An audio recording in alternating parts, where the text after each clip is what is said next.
The Lydians, how they solved the world's first money crisis. Imagine this.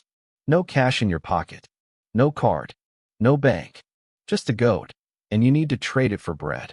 But the baker doesn't want a goat, he wants a chicken. So now you're off looking for someone who has a chicken. This is basically how humanity survived for thousands of years. Until a small but wealthy kingdom in what's now Western Turkey came up with an idea that would change the world forever. We're in the 7th century BCE. The kingdom of Lydia is rising along the Aegean coast, with its capital at Sardis. Its land is famous for one thing in particular, the Pactolus River. According to legend, this is the river where King Midas washed his hands to rid himself of the curse that turned everything he touched to gold.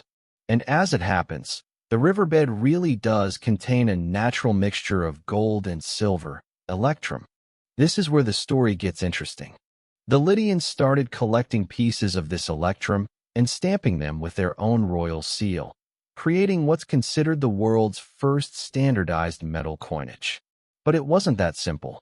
Electrum is a natural alloy, meaning the ratio of gold to silver varies from one piece to the next. One chunk might be 70% gold, another only 55%, which means nobody could be entirely sure what the coin in their hand was actually worth. Now imagine if every banknote in your wallet today had a slightly different value. That's the chaos the Lydians were dealing with. Distrust, constant uncertainty about what the money circulating in the market was really worth.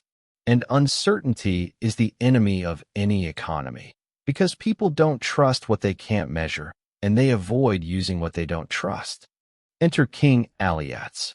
To fix this unreliability, he took a revolutionary step.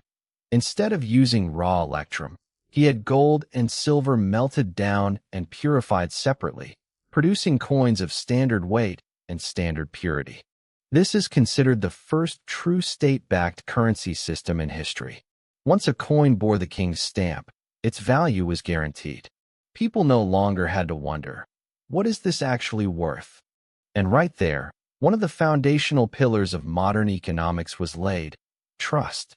The person who took this idea to its peak was a king whose name became as famous as gold itself. King Croesus. Yes, the origin of the phrase rich as Croesus. Croesus perfected the system his father had started. He minted coins from pure gold and pure silver, in standard weights, with fixed values. These coins became so trusted that they weren't just used within Lydia. They were accepted in neighboring lands, even among the Greek city-states. So what does any of this have to do with inflation? Think of it this way. Inflation, at its core, is a problem of trust and value. The less predictable the purchasing power of your money is, the more fragile the economy becomes. What the Lydians actually did was give currency stability. Standard weight, standard purity, and the guarantee of the state meant merchants could now make long-term deals, trade routes could function with confidence, and prices became far more predictable. Of course, the system wasn't perfect.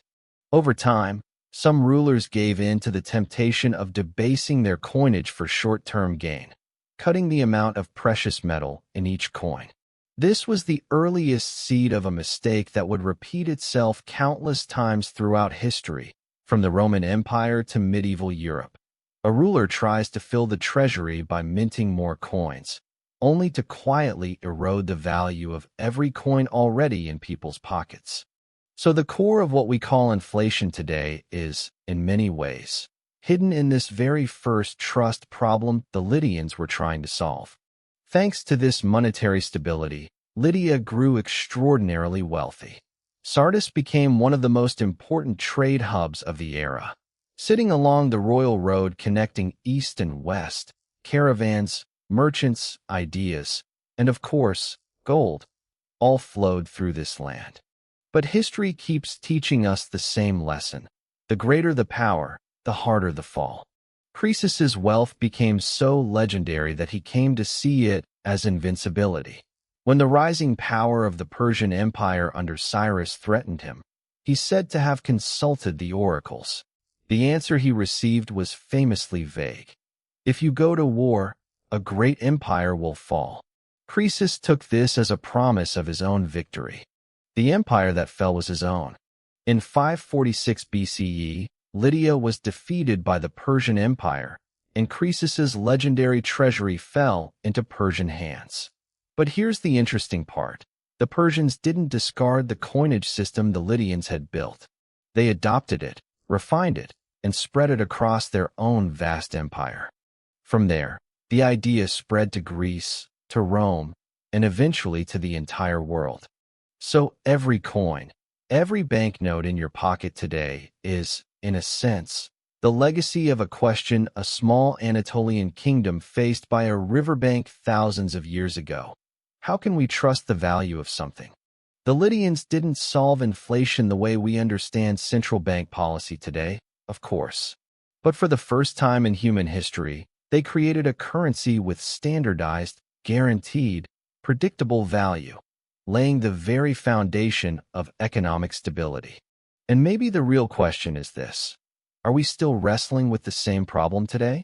How much do we really trust the value of our own money?